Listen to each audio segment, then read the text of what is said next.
Hold on, buddy.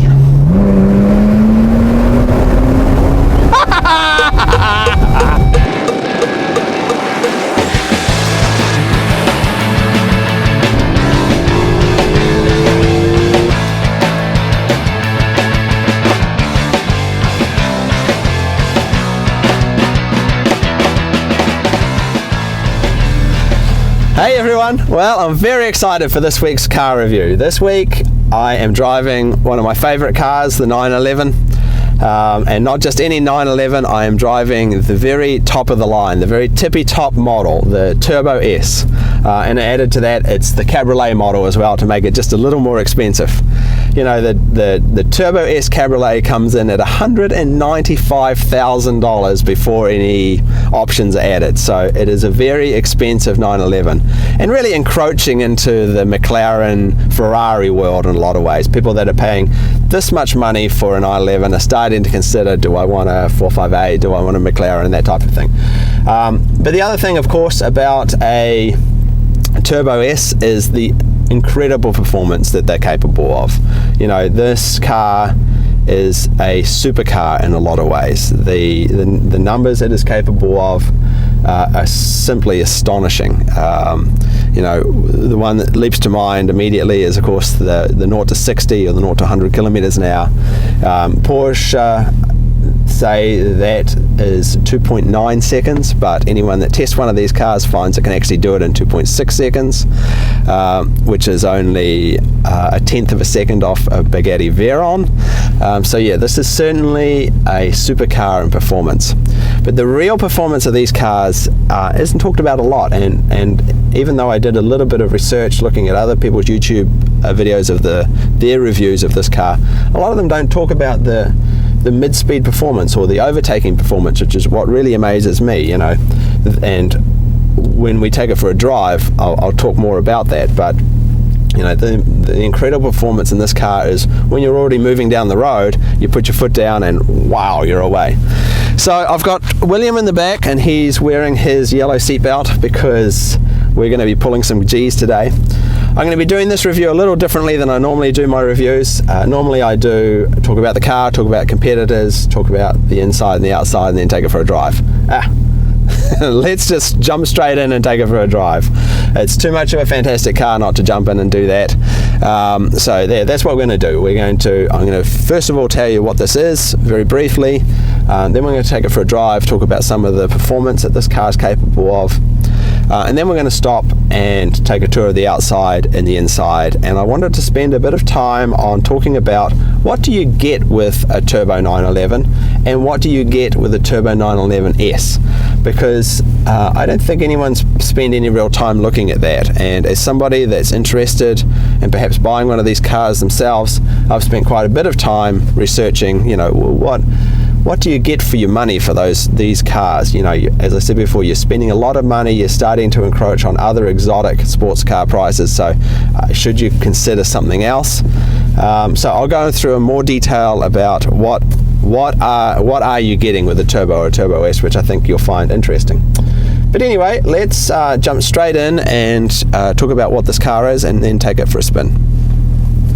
So first off, what is this car? This is a 2015 Porsche 911 Turbo S Cabriolet, and the retail price without any options is $195,000. This particular car has got a bunch of nice options, so it's coming in at well over $200,000. It comes with the 3.8 twin turbo engine in the back, which is producing 560 horsepower and a mountain of torque, about 550 something or other foot-pounds of torque, or pound-feet of torque. It's still a pretty light car at 3,588 pounds, and it's got a top speed of, the manufacturer claims, 198 miles per hour. However, anyone that's actually put their foot down on an autobahn in this car has found that it goes a lot faster than that. Everyone that's tested this car finds it does well over 200 miles an hour, so Porsche have a habit of understating the performance of their cars, so I believe this is a 200 mile an hour plus car.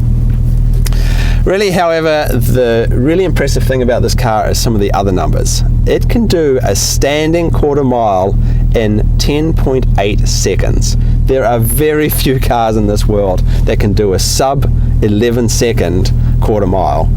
So yes, this is a car that is certainly in supercar performance categories. And I'll talk a little bit more about the performance once we take it for a drive.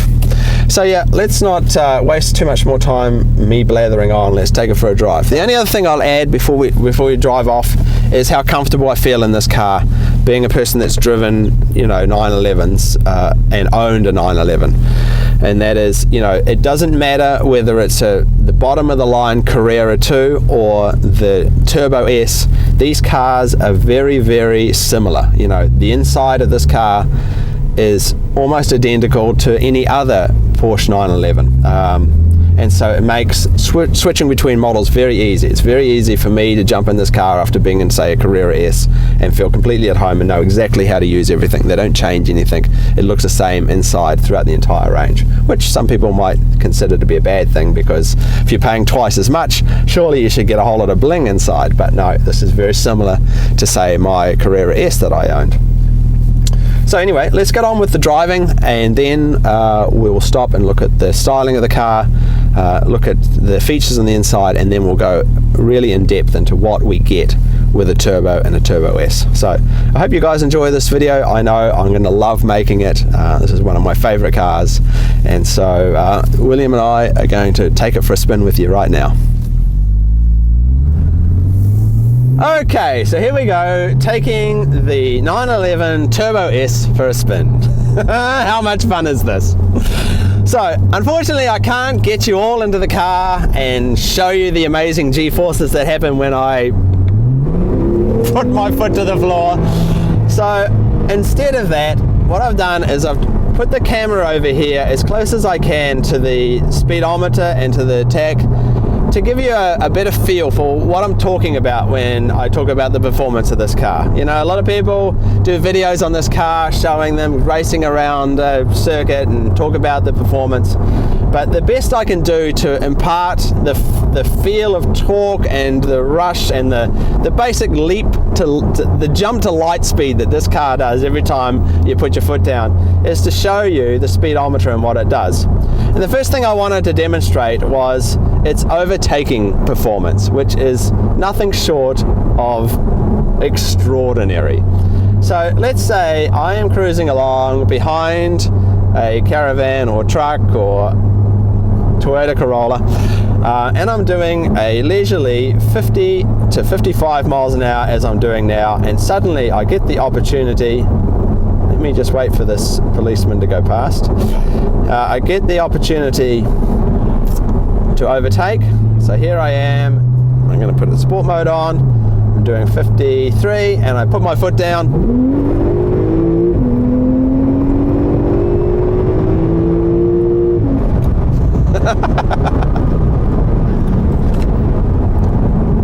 Put a stopwatch on that. The speed from 55 miles an hour to 75 miles an hour is under a second. That is incredible, and that is what really is one of the most amazing things about this car. It's so light, it has so much torque and so much horsepower that in these sort of cruising speed to overtaking speed scenarios, this thing is just incredible.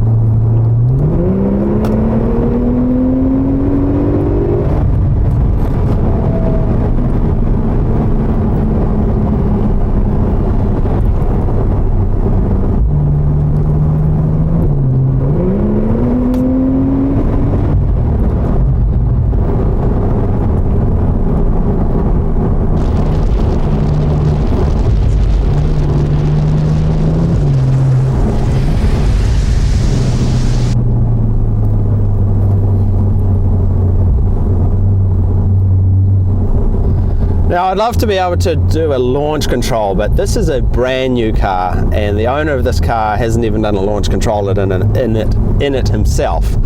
So it's a little unfair of me to be thrashing his car more than he thrashes it himself.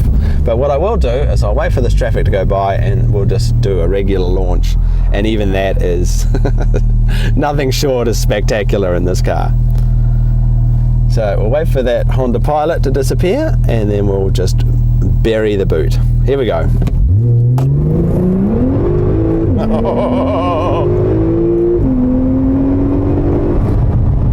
Amazing. Yes, I could do that all day long. So next, let's talk a little bit about the PDK transmission. Obviously, it's the only transmission you can get in the Turbo or the Turbo S. You know, a lot of people are a bit sad about that they can't get the manual transmission, but they just generally don't sell that many manual transmission models anyway, simply because the PDK is so good. I personally have a preference for the PDK over the dual clutch transmission in my M4. Even though the M4 has a lot more adjustments you can make, it never gets to exactly how I want it to be, whereas the PDK I find in the 911s to be, you know, it reads my mind. It knows exactly what I want it to do. But aside from how I find it, let's have a quick look at, you know, how does it perform. If we pop it into manual mode and make some changes here with the paddles. So we're in fifth at the moment, and we're away. I'll slow down here. Slow right down, and we'll do a rolling takeoff with the transmission in manual mode, and I'll do the changes. You see the little change indicator on the display there telling me I should change up for better fuel economy.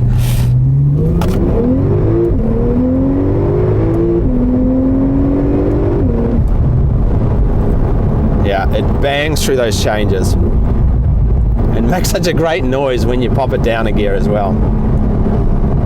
Yeah, I know manual transmissions are cooler, but you know, PDK is really the fastest way to get from A to B.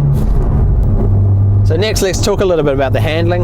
And as you'd expect, the handling is phenomenal in this car.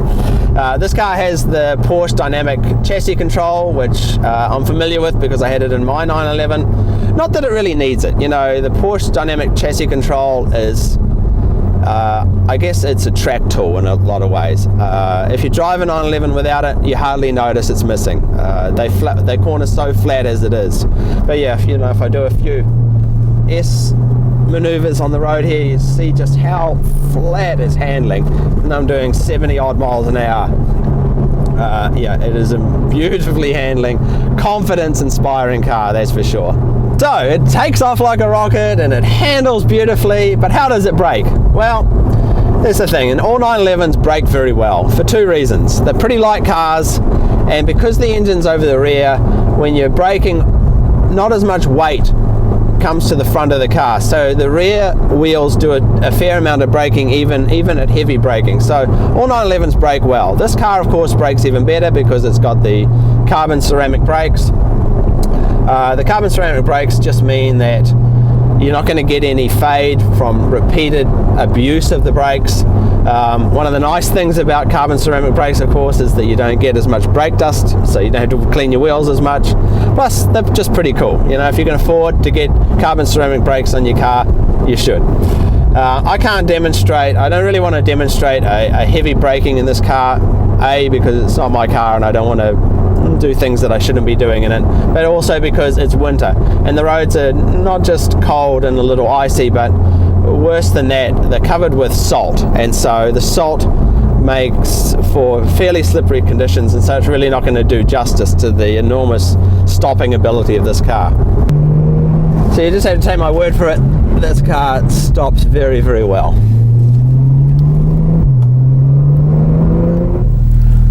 Okay, this being a convertible, I guess we should take it for a drive with the top down, even though it's below freezing outside. What's the temperature? 29 Fahrenheit, 2 or 3 degrees below zero. So first of all, I took the cameras off the windows because it takes the windows down. But yeah, it's very simple procedure to get the top down. You press this button, lift this button here, and winds the windows down, drops a little lever down, and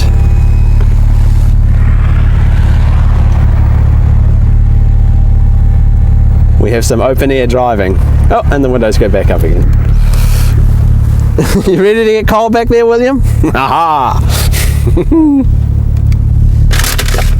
Off we go.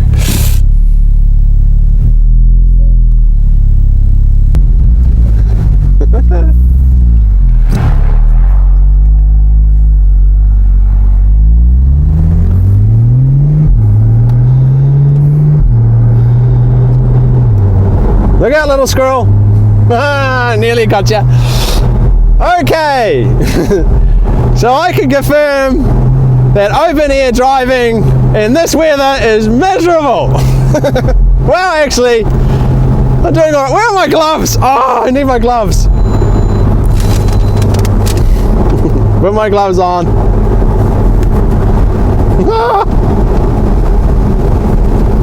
Okay. My ears are getting cold. I need my little hat, but that's all right. You all right back there, William? One of the benefits, though, is you can hear more of the engine. Watch this. Woo! Everything's blowing around.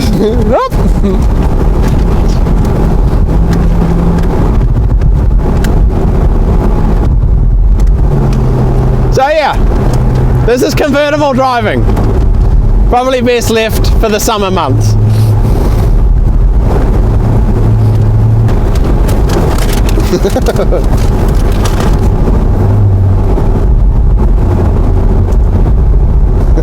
People were looking at me like, what is that idiot doing with his top down? Is he insane? So let's stop by this lake here for a moment and take a quick look around the outside. You know, I think the 991 shape is such a beautiful shape for the 911, and the Turbo Cabriolet is a particularly beautiful model within that range. Obviously you can tell that it's a Turbo S because it's got the wide body, it's got the turbo pipes, it's got the inlets on the side, and the Turbo S also has the center lock wheels. This car, however, doesn't have the standard wheels. It's got winter tires and third-party rims on it. Okay, next we'll do a quick tour of the inside. I've put the roof up so that I don't freeze to death. And as I said before, the interior of this Turbo S 911 is very similar to any other 911, and I think that shocks a lot of people at first.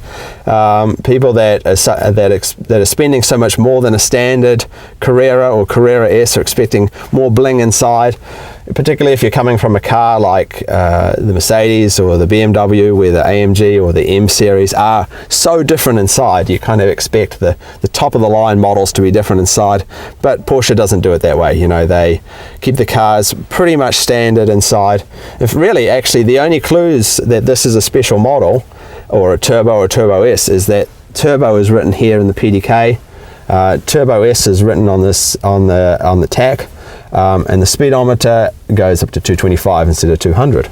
Other than that, really there's no clues that this is the Turbo or Turbo S on the inside. Anyone that's not a car person probably wouldn't know. Oh, that's right, there's also Turbo S on the door sills. But yeah, otherwise it's just like any other 911 on the inside, which may or may not be a good thing. Personally, I think it's a good thing because I can jump in this car and feel completely at home, and you know, after driving other 911 models, I know exactly how this all works. So next we'll do a quick tour from left to right. I'll talk about a few of the features. You know, this car comes standard with full leather, and what that means is leather on pretty much any surface that you're likely to touch. So obviously leather on the wheel, leather on the seats, leather around the edges of the console here, leather up here on the dash, and leather along the door sills. And being Porsche, you can option leather absolutely anywhere you like. You can put the little slats here in leather, you can put the rear vision mirror in leather, you can put the sun visor in leather, leather in pretty much any spot you want. Even the little plastic cover that does where the fuse boxes can be covered in leather if you so desire, and if you've got the money to spend. So yeah, you can spend, I think, something like $15,000 on leather options alone if you wish to, but the standard full leather is so nice, I'm not sure why people go any further than that. So let's start the tour. Starting from the left, standard mirror controls of any 911, with the exception this being a Cabriolet, you get this little extra button which does the quarter windows at the back. Standard memory seats and steering wheel, standard light control. This has got the sport design wheel with the paddles. On the dash, nothing is different other than the speedo going a little bit higher.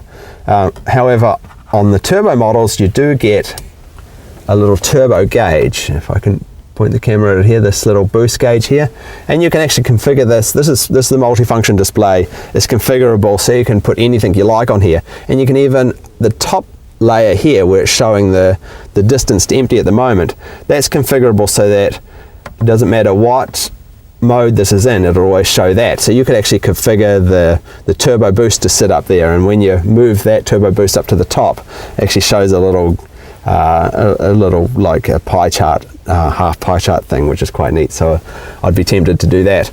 The other feature that you get on the multifunction display that you don't normally get on the other 911s, if I could find it, or obviously the torque split for all the four-wheel drive cars get that. But also, where are you? There you are, the performance meter, which shows a little graph of how much torque you've used. So you put your foot down, it shows a little graph, and maybe when I take it for a spin, I'll try and grab a shot of that. So that's really the only difference with the multifunction display. Otherwise, it's a standard multifunction display. Oh, this car's also got the active cruise control. Anyone that's interested in learning about active cruise control, I did a long and tedious video on that when I had my 911, and I'll put a link to that below. And otherwise, yeah, I love how Porsche lays out the dash on these cars. The multifunction display is completely configurable, and everything else just makes sense. The tach's so big, you've got a large digital speedometer in the middle. It all just fits so well, feels so nice, and every time I get back in a 911 I think, oh, this is so nice, and here this is so nice. So other than that, because this is a sport design wheel, you have a little toggle button down here that helps you switch between the displays on the multifunction display. On the multifunction steering wheel, you get buttons up here. Cruise control button. And this car, interestingly, has the speech recognition, which we'll try in a minute. Apparently, it is terrible. Well, me having a Kiwi accent is probably even worse. Into the center console, normal 911 stuff. Buttons nicely laid out and have a nice click feel to them. Heated seats, the seat vacuum or cooling or sucks the air in type of thing for both sides, and obviously dual temperature control for each side. Get your words out there, Nick. Down in the center here, you've got the buttons for the Cabriolet roof, or if you've got a coupe model, this is where the sunroof control goes. Sport and Sport Plus buttons, and the dampening control, which has PDCC on it because this car comes standard with the dynamic chassis control, and of course manual control for the neat little spoilers that you get on the turbos. Otherwise, around the rest of the car, you'll see that the car's got the carbon fiber. For free, you can change it out to the brushed aluminium or the leather, which just changes this to leather. But I think most people that get the Turbo S stick with the carbon fiber, especially if you've got a black interior. It really mixes in nice. I think it looks great in this car. And of course, this car has got the 18-way Sport Plus seats. So yeah, that's pretty much the inside. I did a more detailed interior review when I had my 911, so you could go and have a look at that if you want more details about the interior. But I don't want to bore you guys too much with the details of the interior when I really want to move on to, you know, what do you get with a turbo or a Turbo S, which I think is going to interest you more. So we'll do that now. Okay, next let's consider what you get for all the money you pay for a turbo or a Turbo S. And what is that money? Well, that money is not inconsiderate. Let's start with a base of a Carrera 2S, which is what, $100,000, whereas the base price of a turbo is $150,000, and the base price of a Turbo S is $183,000. So there's an $83,000 spread between, say, a standard Carrera S and the Turbo S. So let's start with the turbo. The turbo at $150,000, so $50,000 more than a standard Carrera S. What do you get? Well, of course, you get the much more powerful engine. 520 horsepower instead of 400, and all that extra torque. You get four-wheel drive, you get PDK, you get the front and rear spoilers. And the interesting thing about the front and rear spoilers, of course, is that they deploy depending on the mode the car's in or the speed the car's going. And of course you can deploy them with the little button on the console in the interior. The rear spoiler goes up and the front spoiler does this neat little folding out thing. And I like the front spoiler because when it's not folded out, it means you've got a decent amount of clearance at the front of the car. Of course, you get all the turbo bodywork, which includes the turbo exhaust, the side inlets, the wider body, all the little touches around the outside, and the few little bits and pieces I mentioned on the inside. You get the rear steering. The rear steering is an important performance addition to the Turbo and the Turbo S. The steering will steer with the wheels at lower speed. With the wheels at higher speed and against the front wheels at lower speed. So the car almost crabs into some corners when you're going higher speeds. Personally, I haven't noticed the difference with the steering, but I imagine it's a pretty cool technology. You get the larger brakes. On the Turbo, you don't get the ceramic brakes, but you do get 380mm brakes instead of the 340mm brakes you get on the standard Carreras. You get the 20-inch turbo wheels. You get the Porsche active suspension management as part of the package. You get full leather interior. You get park assist in the rear. You get the 14-way sports seats. You get the Bose package. You get the sports steering wheel. You get all the turbo logos, as I mentioned before, and the 225 speedo. And of course you get the extra functions on the multifunction display. Also, if you want them, they're optional, they don't come as standard. You also can get a free metallic color and also heated seating if you choose to. So that's a lot of stuff you get with the Turbo. So the Turbo S is what, $33,000 more than the Turbo? What do you get for all that extra $33,000? Obviously you get a little bit more power, another 40 horsepower, and a little bit more torque. You get the ceramic brakes as standard. You get the center lock wheels, the 20-inch center lock wheels, which some people consider to be just a pain, as standard. You get LED lights as standard. You get the 18-way instead of the 14-way adaptive sports seats. You get the Porsche dynamic chassis control. You get the Sport Chrono Pack you get the Sport Chrono Pack as standard. You get the carbon fiber package as standard. You get the park assist front and rear as standard. You get the turbo logos, of course, and there's a bunch of other free packages you can have if you choose to. You can get the brushed aluminium package, the power folding mirror package, the natural leather if you want, and the two-tone leather. But even with all those extras, there's still things you can add. Obviously, this car has got another, I think, $10,000 worth of additions on it as well, and I think some of them are almost must-haves. You know, the reversing camera, entry and drive, and seat ventilation. That package is $1,800, and I think most people would go for that as well. But to answer the question, which I haven't asked yet, is getting a Turbo S worthwhile over a Turbo, considering you're paying, what, $33,000 for only 40 horsepower more? So I did a little bit of math. I took a Turbo and I added all of the Turbo S features that come standard to a standard Turbo build and added them all up, and it comes to $29,000. So what does that mean? That means you're paying $4,000 for the extra power and torque and the S badges on the Turbo S, which in the Porsche world isn't too bad. It means you're really only paying, you know, $100 per horsey. Actually, this might not be a horsey. I think this is a unicorn.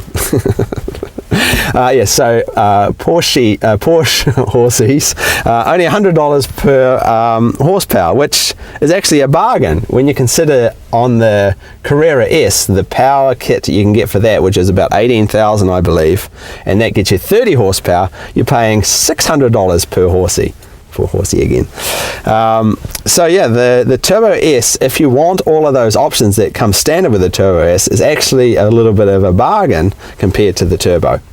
So why do people buy the Turbo? Well, speaking on behalf of a person that's considering buying a Turbo himself, you know, it's those of us that can't quite make it to the price of a Turbo S, we're going to go for a Turbo. And some of the features on the Turbo S people might not necessarily want. The ones I can think of are certainly, I'd love to have the ceramic brakes, but I could take or leave the center lock wheels and the LED lights. Everything else, I could take or leave. I'd love the extra power, but then the Turbo is more than powerful enough as well. Also to consider, there's some things that you can get on a Carrera or a Carrera S that you can't get on a Turbo or a Turbo S. What? You say, Nick? What are you talking about? Well, the first thing being, of course, is the clean body style. And some people might not even notice this, but for me personally, I love the shape of a standard Carrera or Carrera S, how it's got no spoilers or no extra bits sticking out. I love that pure shape of the Carrera or Carrera S. And that's something, of course, you can't get with the GT cars or the turbo cars. Next would be the sports exhaust system. You can't get the sports exhaust system on the Turbo, and the sports exhaust system just lets that beautiful engine sound through to the cabin of the car. It's expensive, but it is a lovely addition to any of the Carreras. And finally, and most interestingly, the real benefit of getting a Carrera or Carrera S for some people is that you can get a manual transmission and rear-wheel drive. Manual transmission, I think that debate's going to go on forever. Manual versus twin clutch, you know, which is better. Obviously, manual is a lot more engaging to drive, but then the PDK is a lot faster. And rear-wheel drive is an interesting one. It's an interesting one, particularly for me, because I've recently been fortunate enough to drive back-to-back a bunch of Carrera two-wheel and four-wheel drive cars, both on the track and out in the snow. And what I discovered was that the four-wheel drive cars are definitely faster. They're so much faster, particularly in slippery conditions. There's no question. They get off the line, they get themselves around the track faster because the car is working so hard at keeping you honest, keeping you from sliding out, and they're just so much faster. But the rear-wheel drive cars, and I wasn't alone in this opinion, were more fun. Not a lot more fun, but a little bit more fun, because you can get throttle-induced steering. You can slide the car out. You can do a bit of drifting. You know, on the driving days that I've done recently in those cars, a lot of people walked away going, "Oh my God, the two-wheel drive Carrera S was just a hoot." The four-wheel drive was fun, but the two-wheel drive was just amazing. It was just so much fun. Of course, the track times in that car were much less because everyone's sliding around and being lunatics instead of actually trying to get fast lap times. But I think that's part of the fun. And this might be controversial to say, but I think sometimes four-wheel drive cars just sap some of the fun away from these sports cars. Certainly in the 911s, they're very rear biased, and so you can still get the rear end out and you can still drift a bit and you can push the car to do all the things a rear wheel drive car can do, but it takes a lot more power, and it means the car needs to be taken a little bit more to the edge, and so you put your car at a little bit more risk.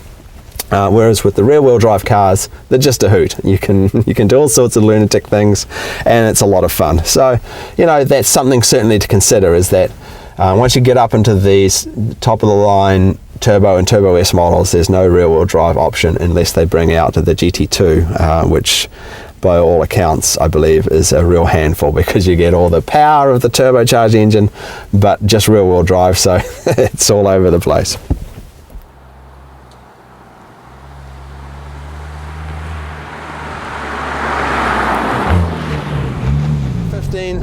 So this pretty much wraps up my review of the 991 911 Turbo S Cabriolet, and what an amazing experience it's been. William and I have had such a great time. It is such an amazing car to drive. You know, it's everything.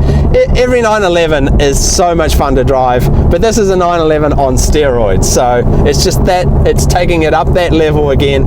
And in a way, I kind of wish I could get every viewer to come into the car and sit with me as I put my foot down, and you can experience the jump to light speed yourself. It's just such a magnificent car. And speaking of that, you know, a lot of people would probably ask me, you know, do you prefer the turbo or the GT3, Nick? Now, I haven't spent a lot of time in the GT3. I've had a couple of drives in a GT3, and I plan to do a review on a GT3, and it's a completely different driving experience. You know, the GT3 is a more driver-focused car. You get more sound, you get more, you know, it's a lighter car. It's stripped of anything that will add weight, and you know, it's a track car you can drive on the road, and because of that, it is really something else to experience. But that doesn't take anything away from the Turbo or the Turbo S, which as well are just magnificent cars in their own right. So yes, thanks for watching, everyone. I've really had a great time making this video, and I hope you've enjoyed watching it. And I'll see you in my next review. Bye then.